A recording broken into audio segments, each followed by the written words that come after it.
obviously one of the biggest things that I've struggled with in the past 2 years is anxiety and depression. Yeah. So I just wanted to get a bit more of an insight as to how, like, what does it say in the Quran about anxiety and depression? I wish I said move this way so we get the Yeah. Makes sense. You know, it's funny because yesterday I was reading a book called The 8 Steps to Happiness. So in the Quran there is a hadith, and Nabi alayhi, of course Islamically, to be anxiety and depression is not recommended. We believe that it's from Satan to cause people to go into depression and to misguide them. However, it's also from human nature. That's why Prophet Muhammad, he used to say the dua, Allahumma inni a'udhu bika min al-hammi wal-hazn. Oh Allah, I seek refuge with you from anxiety and depression. So we believe as a Muslim, one of the best way to remove depression and anxiety is by turning back towards your Creator. Islam removed that. That's why when you look in the Western world, even though from the worldly point of view, you have everything. You know, in a way, like, you know, the life is easier here. You know, you have your phone, you want to order something, you can order it. But depression is very high. And they say the happiest countries in the world, you know which happiest country in the world? They say Japan and Sweden. That's what they say. The most happiest country in the world is Japan and Sweden. But I don't know how they're happy because the high rates, the suicide is very high in Sweden and Japan. So how they're happy, meaning they just have a nice salary and they're nice houses. But that's not the true meaning of happiness. The true meaning of happiness, when you understand you're a servant of your Creator and you have a purpose, and this life is a test. So when you understand that, because what is anxiety? Anxiety when you fear something in the future. But when you understand that nothing takes place in the future except by God's permission, and Satan, one of his ways to scare people is to make them scared of the future. But when you know that the future is in the hand of Allah, so that will what? Will not, the anxiety will go away. You understand? Likewise depression. Depression, why? Depression when something happened in the past. Difference between the anxiety and depression, when you become depressed because something happened in the past. Anxiety when you fear something in the future. But again, when you believe in the Creator and you understand, okay, what happened in the past, I cannot go back to the past. I cannot change what happened.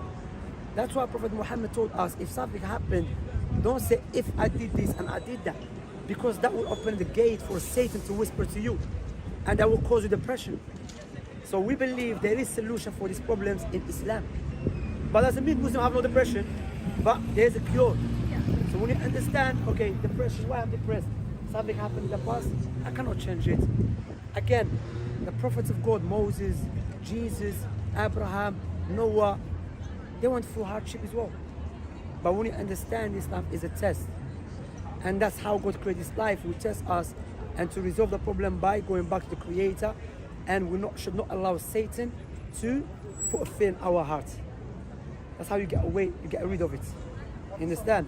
And you know, there's one guy, he said one of the ways to remove anxiety is by washing your face and so on. In Islam we have something called wudu. Al-wudu, when you get up, wash your face, make ablution and you pray. When you pray, you have to focus, because Satan doesn't mean pray, because some people they pray, but he's still focusing on, yeah, but something happened to me in the past. But when you pray and remember, this life is a test, I'm here to worship Allah, then we'll go away. You know? And also by listening to the Quran. That's what I advise the people with. Because once I start feeling anxiety, and I thought, what's happening to me? Alhamdulillah, I listen to the Quran, alhamdulillah, straight away left. So there's a solution there. Alhamdulillah. Because what Allah said in the Quran, Allah mentioned whoever believe in Allah and follow Allah's teaching, فَلَنُحْيِيَنَّهُ حَيَاةً طَيِّبَةً. Surely we will give her or him a good life. What does that mean, good life? Doesn't mean that you have no hardship in your life, because that's impossible in this life. Because the way Allah created this life, you will have hardship. The only place where there's no hardship is paradise. Understand? So God wants us to act powerful, and is the Almighty. He created this life, there's good and evil. And He created paradise, pure good. And He created the hellfire, pure evil. Make sense? Okay. Second question.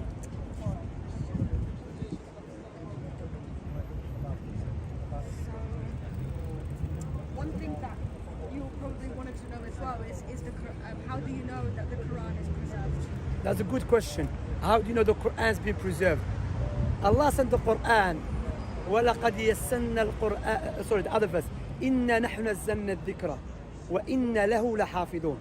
We send down the Quran and will preserve it. That is a claim the Quran is making. Can we verify that claim? Yes, easy. If the Muslims and the Jews and the Christians, the Hindus, everyone, if all of us say, let us burn our scriptures. Shut come because we have the bikes, okay? Let us burn all our scriptures. So we have nothing in a written form. Everything will be lost except the Quran. We can bring a Muslim, not the scholars memorize the Quran. Muslim children at the age of 9 and 10, they can bring back the Quran into the written form. And that has been the case since the time of Prophet Muhammad. Now, the alphabet, A, B, C, D, no one can change it. If I say A, O, T, they won't say, no, that's not the order, it's A, B, C. So the Quran is more powerful than that. Rather, in the Quran, tell us that Allah made Quran easy for the people to memorize it. If you go to Africa, you come to Europe, go to Asia, to South America, to Caribbean. Like I said, the Muslim at the age of 9 and 10 memorize the Quran word for word, letter for letter. In language is not theirs. In the language, it's not even theirs. For example, you and I and all of us here, we memorize a book in a Chinese language. But guess what? We don't even speak Chinese. That's illogical. For us to memorize a book like this thick, like this, in a Chinese language, doesn't make any sense. And we don't even speak Chinese. But that's one of the miracles of the Quran. Allah made it easy. That's why the Muslims, since the time of Prophet Muhammad, they memorize the Quran, and before they teach it, that's why, you know, they said, in order before to teach the Quran, you have to have something called ijaza. What is ijaza? Authorization that you have to have from your teacher, who got it from his teacher, and he goes back to Prophet Muhammad. And that put in a big scale. So we can put that claim the Quran has been preserved right now.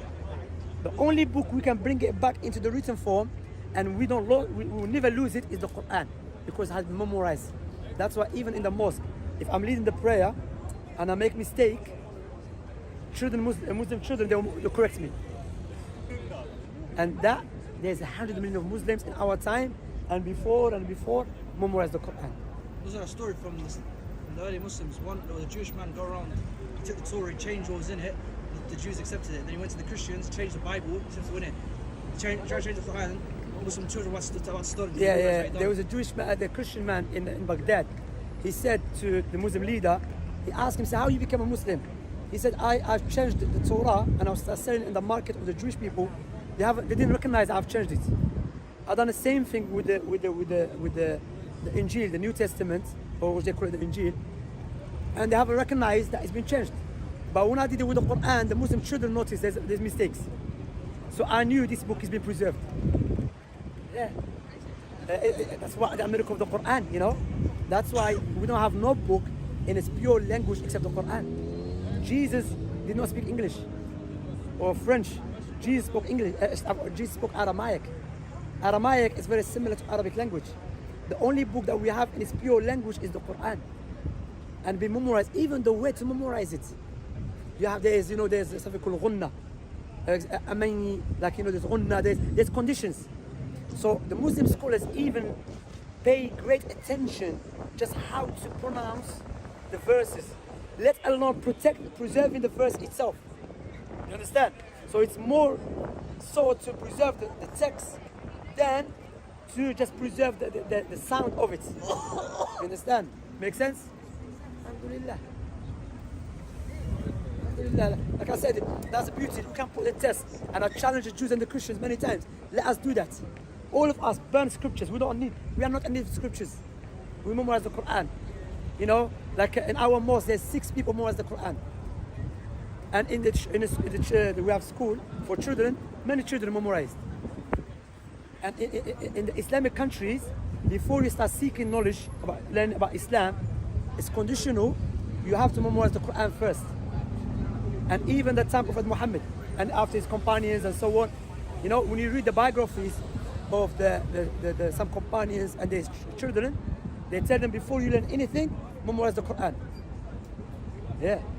And even Prophet Muhammad told us, the best of you, those who learn the Quran and teach it.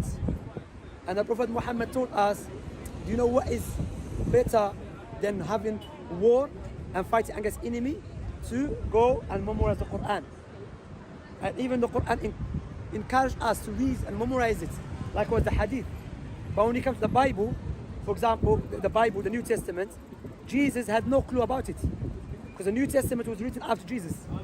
But the Quran that we are teaching from, Prophet Muhammad was teaching from it too. Yeah. You're welcome. Okay, another question I had, which is related to the anxiety and depression. Yeah. Since when I was very young, I realized that I was deaf, and I never really understood why. So I would like to know, I've asked plenty of people this, but they don't really know like how to answer it, is what happens soon after we die? What's the process? What happens? Before that, I had a friend of mine. He used to live with me. He had the same thing. Before he used to go sleep, he gets scared.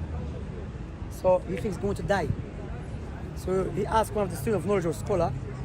The scholar said to him, how long have you been like that? He said, for a long time. He said, how come you haven't died yet? So that shows you just Satan whispering to you.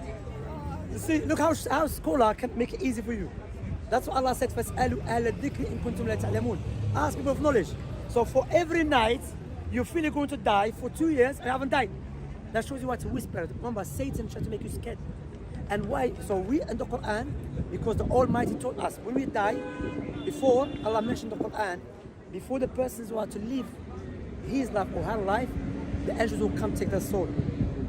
But the people cannot see the angels. But the person will see it. In the Quran mentioned that. So if the person was a righteous person, it will be easy to take his soul or her soul. And if he was an evil person, the soul start running away inside the body. Then the angel will go inside and take it out. I remember there's a boy, I read in the newspaper, he was about to die, and his mom said just before he died, like, I don't want to die, I don't want to die.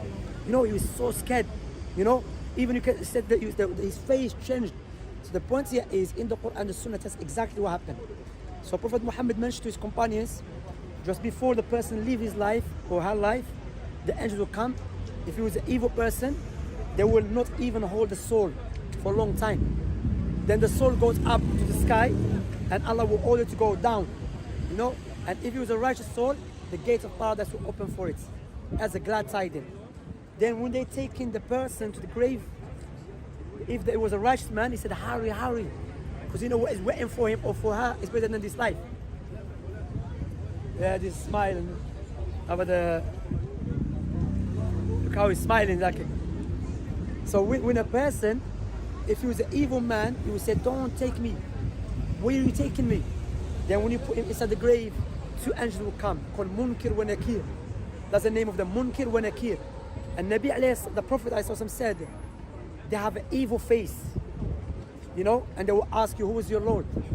So if your life was just worshipping money, wasting time, you will not be able to answer it. What is your religion? Who is your prophet? And if you're a person that worship your creator, follow Islam, then you'll be able to answer it. Then what happened? They will show you the place in Jahannam, the hellfire. They said, if you disbelieved in God, that would be your place. But because you believed in Allah and you followed the Prophet Muhammad, your place is paradise. They said to him, go sleep like the first night of the bride and the groom, yeah? And he would say, oh my Lord, establish the day of judgment.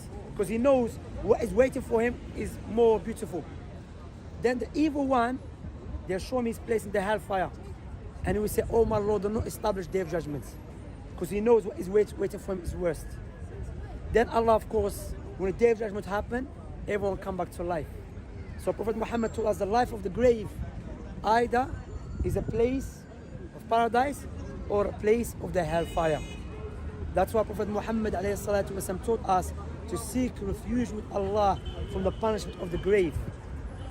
When Prophet Muhammad taught us visit the graveyard, because the graveyard, when you go to the graveyard, those who are inside the graves, they were like you and all of us here. Young, old, married, not married, have family, walking, joking. next minute drop dead inside the graves. Allah said, لَقَدْ جِئْتُمُونَا فُرَادًا. You have returned to us just as we have created you. وَتَرَكْتُمْ مَا خَوَّنَّاكُمْ وَرَاءَ ظُهُورِكُمْ. And you have left what we have given you behind you. Know your followers on TikTok, know your family, even your parents who love you so much, they will put you inside the grave and they walk away. Prophet Muhammad ﷺ said, when a person will be taken to the grave to be buried, 3 things follow him: his family, his wealth, and his action, bad or good. His family and his wealth will return, and his actions will stay with him.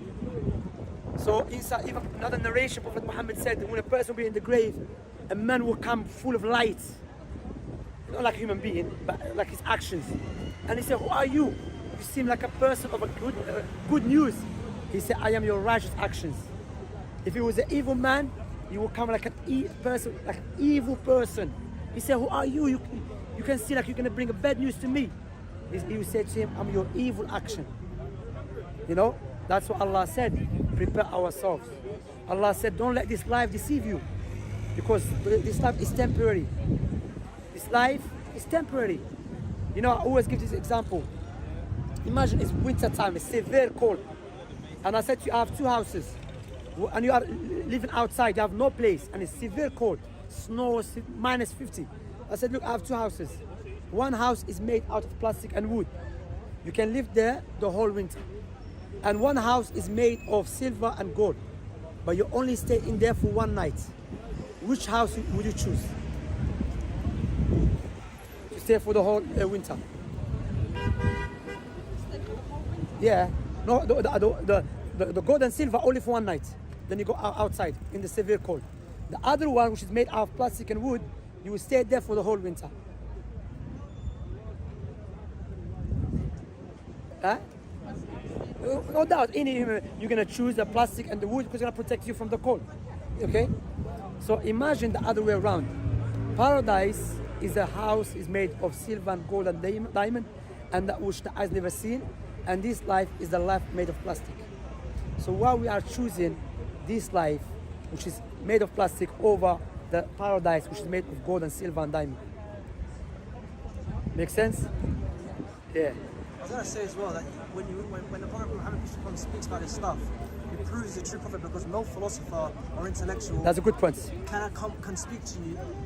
Yeah, so no philosopher, no person of intelligence can speak about what happens after life, in the grave, in the hereafter, when you go to paradise or hellfire. No one can come up with this. So how with detailed information. In detailed information, such he described how the angels look. So the question we have to ask is, how is an illiterate Arab man in 7th century Arabia able to speak with this kind of speech if he's not a prophet of God, as some people claim? Yeah, no, that's a good point. Yeah. Another question? And depression, and wallahi, there's a solution to the Quran. There's a dua, wallahi, many times, because this life full of hardship. Wallahi, this personally, every time I say this dua, the hardship, I will feel ease. Prophet Muhammad told us, if you feel hardship, then say this dua: Allahumma inni abduka, ibnu abdika, ibnu amatika, nasiyati biyadika, madin fiyya hukmuka, عدل في قضاؤك، أسألك بكل اسم هو لك سميت به نفسك أو أنزلته في كتابك أو علمته أحدا من خلقك أو استأثرت به في علم الغيب عندك أن تجعل القرآن ربيع قلبي ونور صدري وجلاء حزني وذهاب همي. The meaning of the hadith: Oh Allah, I am your servant, the son of your servant male, the son of the servant female, and you are the one who judges everything, and you are just in your judgments. The end of the hadith says, make the Quran as a light in my heart to take away depression and anxiety from me. Wallah, every time I say it, I feel good. But remember, when you say this hadith or this supplication, you have to reflect upon it. Don't say it and you think it's something else. Understand? Like some people, they have this they call it whisper of Satan. Even they don't trust nothing, everything, they're too paranoid. There's a way to move in the Quran and Sunnah, but you have to fight it. You have to struggle, because this life, what is it? Jihad, struggling, to struggle, and the outcome of that is paradise. So there is no happiness except by following the Creator. That's why many times you can check our videos. When the people accept Islam, you see people crying. Why they're crying? Because they are now connecting to the one who created them, the one who gave them life and everything. You know, even when you pray, before you pray, like we said, you wash yourself. Then you stand up and remember all this creation. Sorry. This tremendous creation. Regardless how great it is, regardless how much depression you have or hardship, Allah is greater than that. You know, Jesus, he went through hardship, but Allah aided him. That's why we believe Jesus was not killed, he was saved. Allah saved him. Moses, Allah saved him. Allah made Pharaoh to drown. Prophet Muhammad also. Prophet Muhammad, look, alayhi salatu wassalam, when he was alive, his father died when he was young. His mother died. No, his father died when he was even born yet. His mother died when he was 6 years old. Then who died? His wife. The one that stood with him, aided him, supported him, Khadija. Then who died? His uncle who took care of him. Then who died? All his children died. His daughters, his sons. Imagine this hardship. His family went against him. His uncle was following him in the street, calling him a liar, liar, even though he knows. Imagine this, you know? But always used to smile. Always used to give a glad tidings. You know, and he's always, if he said to someone, what is your name? He said, my name is Hardship, for example. He said, change to ease. Because why? He was a man like to bring good news to people. You know, always. You know, when he, even though he was busy with teaching the people, with his wives, you know, helping people, he saw a child with a bird. And the day after, he asked him, Ya Umair, ma fa'ala nuqayr? Imagine a man that is busy with many things. He's paid attention to a child. He said, how's your bird? Then once he was busy with his companions, a young girl came to him and said, oh messenger, let me show you something.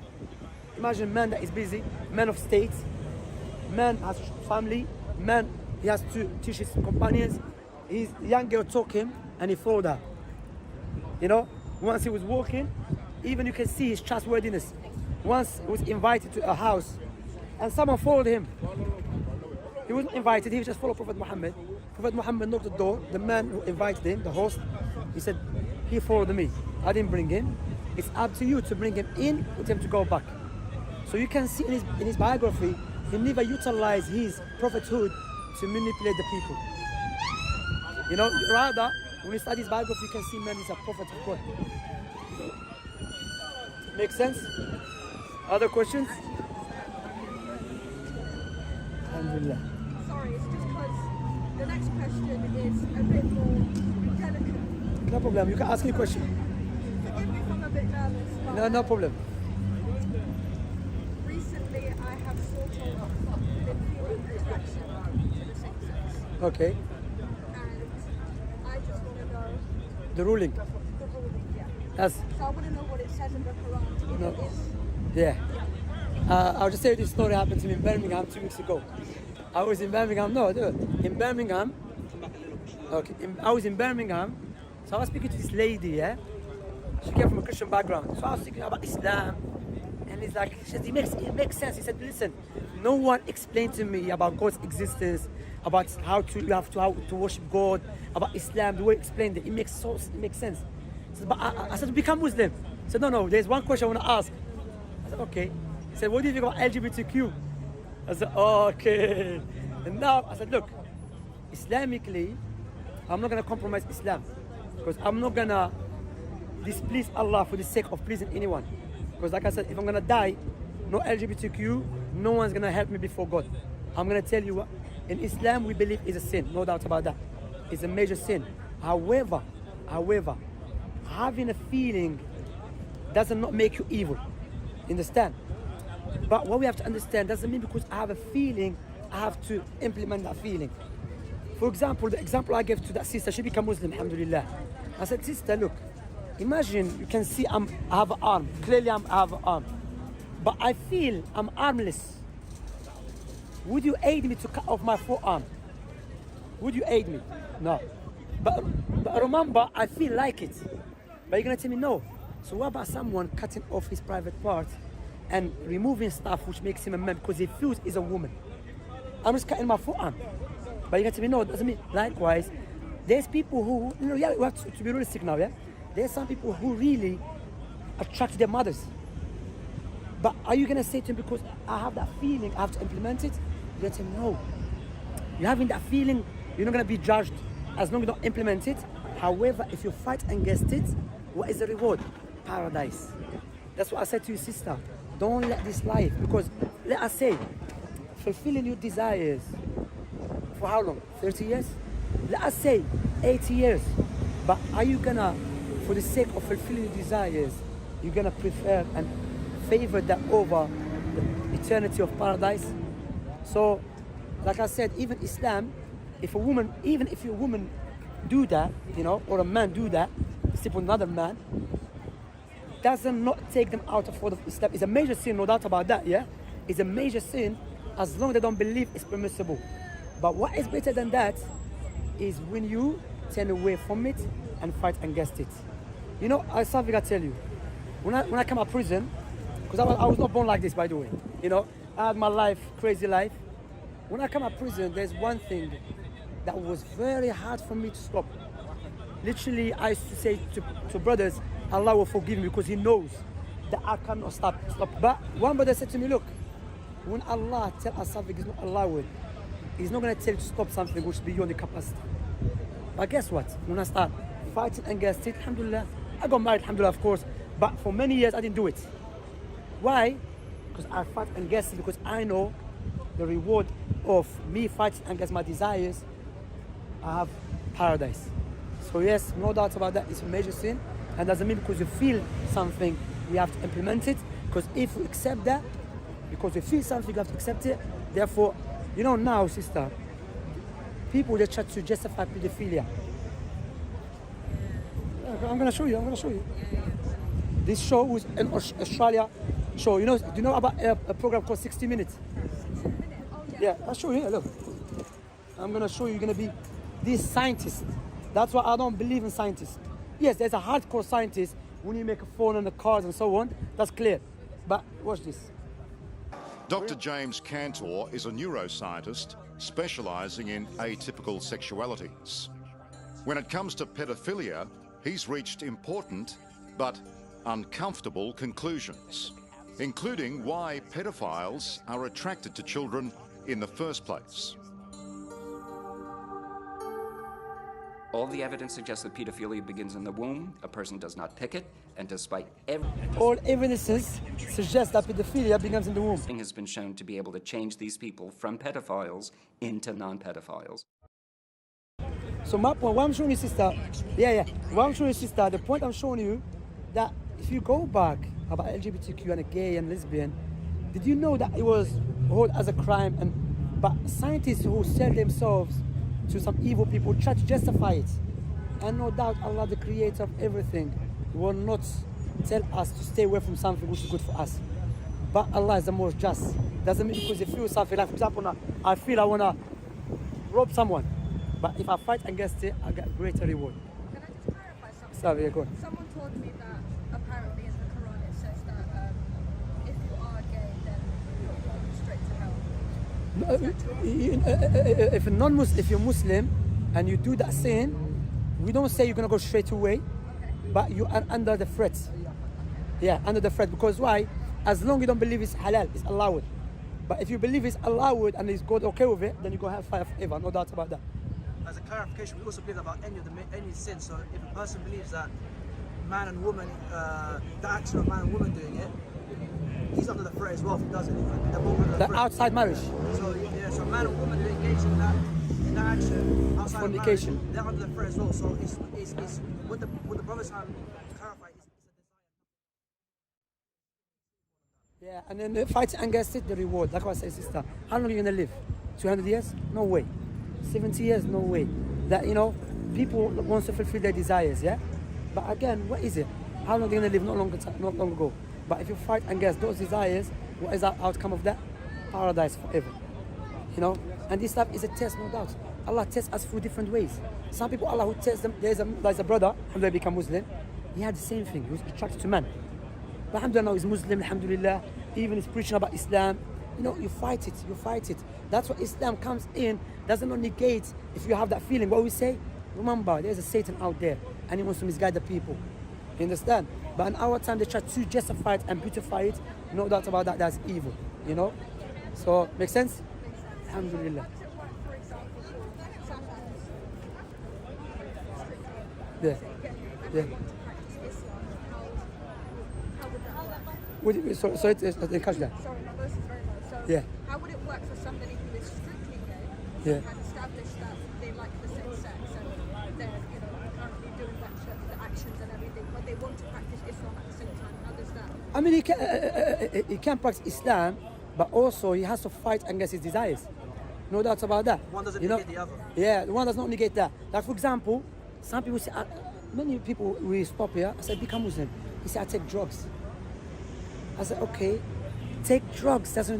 It's haram in Islam, but that should not stop you to become a Muslim. But try to fight against it. You understand? Because, there is a sin in Islam. It's a major sin, no doubt about that. But if you try to do good deeds and try to fight against it, then you get a reward for that. Imagine the reward, like I said, sister. Fighting your desires. Don't let the Satan deceive you to make you favor this life of fulfilling desire for 40 years over paradise, which is eternal. Because the hellfire, no one can handle it. That's why one of Muslim scholars said, from Allah's mercy, that Allah mentioned to us His punishment in detail in the Quran to tell us, stay away from my anger. But we're not perfect. But if we do make mistakes, what is it? Go back and seek forgiveness. All of us. So, you become Muslim, you can fight against it and so on. And I have many examples, like the lady. That lady, when I told her, she said, yeah, it makes sense. I'm not going to allow myself to fulfill my desires for 40 years for the sake and sacrificing eternity of paradise. Remember, He's a creator. I always give this example.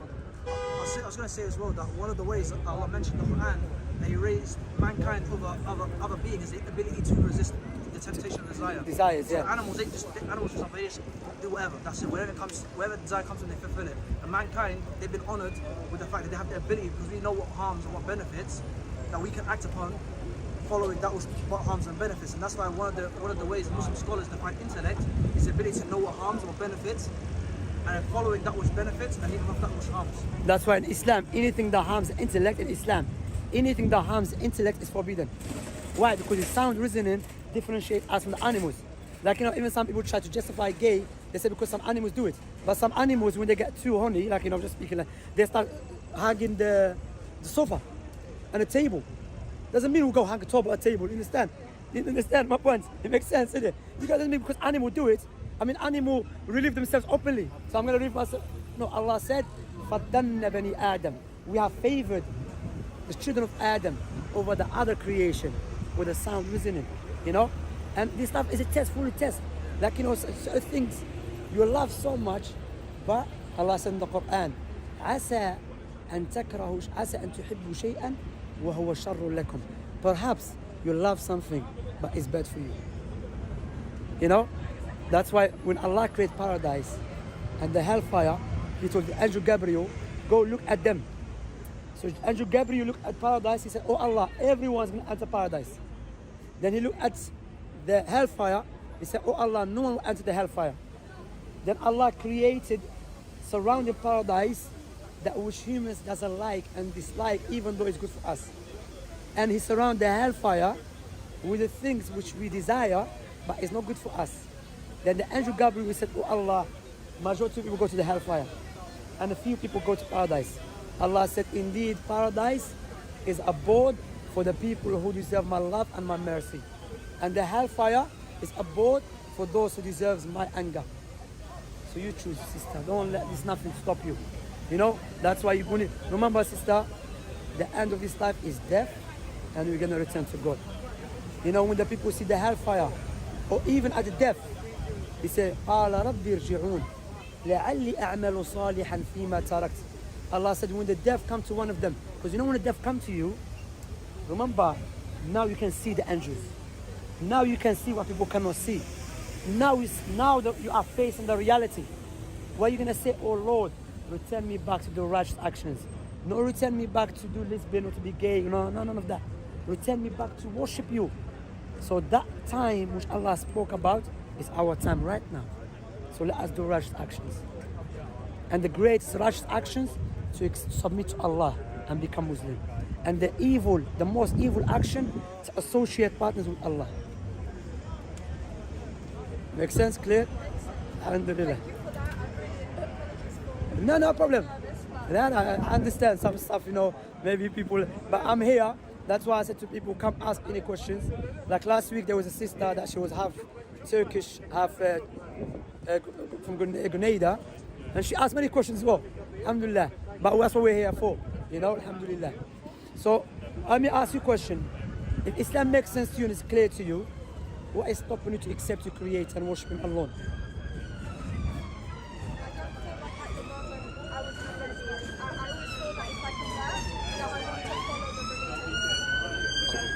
Fully. That is one. That's one of the deception of Satan.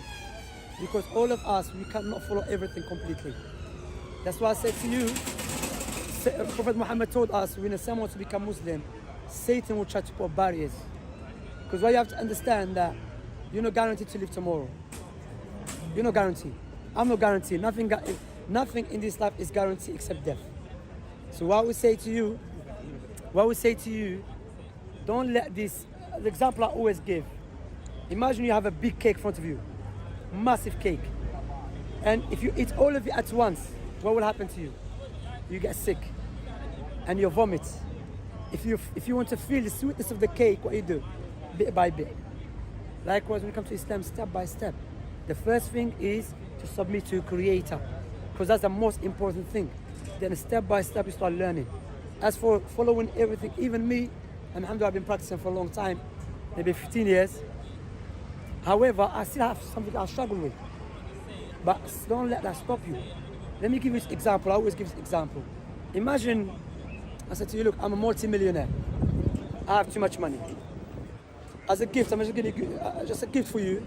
I will give you £2 million as a gift. If you do take it, what would you say to me at least? Would you thank me?